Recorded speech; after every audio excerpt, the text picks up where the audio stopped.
وہ تو کام ہی، مثلاً آپ کسی بوتل یا کسی پانی کو لے لیجئے جو ایک چیز سے بند ہے،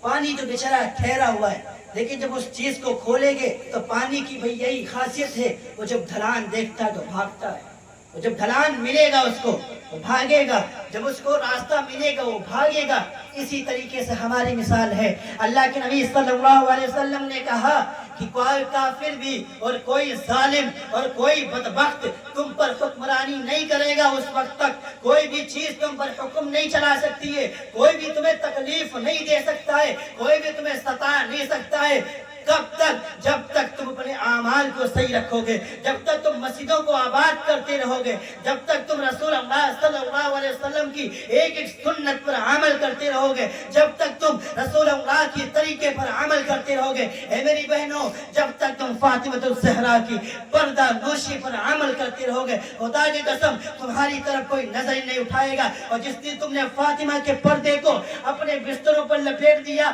اپنے تکیہ میں گنجوڑ دیا، جس دن تم نے رسول اللہ کی سنت کو اپنے گھروں میں رکھ دیا، جس دن تم نے رسول اللہ کی اس پیاری سی سنت کو ایک نئی کی دکان پر جا کر اس کو چھڑوا دیا، اس کو لٹا دیا، تو خدا کی قسم اس دن تمہارے لیے مصیبتیں آنا لازم ہے۔ یہ رسول اللہ کہہ رہا ہے۔ میں نے جتنی بھی باتیں کہی ایک بھی بات اپنی طرف سے نہیں کہی، ساری کی ساری باتیں حدیثوں سے کہی، اگر اس کا کوئی بھی انکار کرے گا خدا کی قسم کافر۔ اپنے اعمال کو تو سنبھالو۔ ہماری ماں بہنوں ذرا غور کرو، سب سے زیادہ خدا کی قسم اگر آج مرد بگڑا ہوا ہے اور گھروں میں ہمارا دین نہیں ہے تو سب سے زیادہ اگر اس میں ہاتھ ہے تو ہماری ماں بہنوں کا، سب سے زیادہ۔ اپنے آپ پر غور کرو، آپ چاہے جو ہمیں سمجھے، کیونکہ تمہارے اندر سے نبیوں نے جنم لیا ہے، تمہاری کوکھ سے ولیوں نے جنم لیا ہے، تمہاری کوکھ سے بڑے بڑے بادشاہ اور نیک ور نے جنم لیا ہے، تمہاری وہ تو کوکھ تھی جس کے اندر سے صلاح الدین ایوبی نکلا تھا، تمہاری تو کوکھ تھی جس کے اندر سے مولانا قاسم نانوتوی نکلا ہے، تمہاری وہ تو کوکھ ہے جس کے اندر سے مولانا رشید گنگوہی نکلا ہے، تمہاری تو وہ کوکھ ہے جس کے اندر سے محمد بن قاسم فاتح نکلا ہے، تمہاری تو وہ کوکھ ہے جس کے اندر سے محمد نبی صلی اللہ علیہ وسلم نکلے، تمہاری تو وہ کوکھ ہے۔ تم نے رسول اللہ کے طریقے کو چھوڑا، اللہ نے تمہاری کوکھ کو برباد کیا، اللہ نے تمہاری نسلوں کو برباد کر لیا، تمہارے اندر سے دین کو چھین لیا، اور تم آج بھی اللہ کے نبی کی وہ کیا ہے کہ فرعون کے واقعہ کو پڑھو تو ایک فرعون کے واقعہ میں ابھی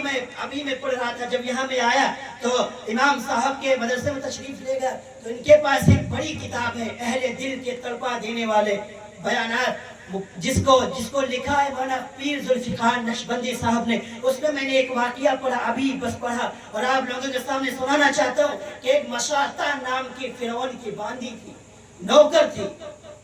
اور اس کا کام کیا تھا، وہ فرعون کی جو بچے تھے، ان کے جو اولادیں تھی، ان کی جو بچیاں تھی فرعون کی، ان کو کنگھیاں کیا کرتی تھی، ان کا خیال رکھتی تھی، ان کا میک اپ کرتی تھی، لیکن اس نے وہ ایمان لے آئی تھی موسیٰ علیہ السلام پر، وہ کلمہ پڑھتی تھی، لا الہ الا اللہ، موسیٰ کلیم اللہ، یہ موسیٰ کا کلمہ تھا،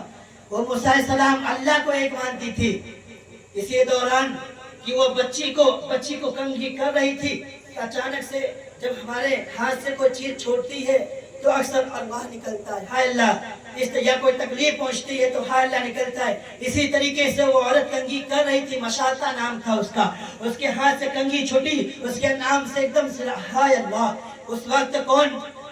فرعون تھا جو بدبخت ظالم اپنے آپ کو کہتا تھا انا ربکم الاعلی، میں تمہارا سب سے اعلیٰ رب ہوں، مجھے اپنا رب مانو۔ فرعون کہتا تھا، جب فرعون کی بیٹی نے اس کے منہ سے لفظ سنا اللہ اللہ، تو اس نے کہا کہ تم موسیٰ کا کلمہ پڑھتی ہے، تو اللہ پر ایمان رکھتی ہے، تو اس نے کہا ہاں میں فرعون کا رب نہیں مانتی ہوں، فرعون ہمارا رب نہیں ہو سکتا ہے، میرا رب تو اللہ ہے جو سورج کو بھی طلوع کرتا ہے، جو سورج کو غروب کرتا ہے، جو چاند کو طلوع کرتا ہے، جو چاند کو غروب کرتا ہے، جو دن کو رات میں، رات کو دن میں پڑھتا رہتا ہے، رب اللہ ہے۔ وہ بچی گئی اور جا کر فرعون کے پاس گئی، کہا با یہ جو ہماری باندی ہے، آپ کی جو نوکرانی ہے، یہ آپ کو رب نہیں مانتی بلکہ اللہ کو رب مانتی ہے۔ اس نے شکایت کر دی۔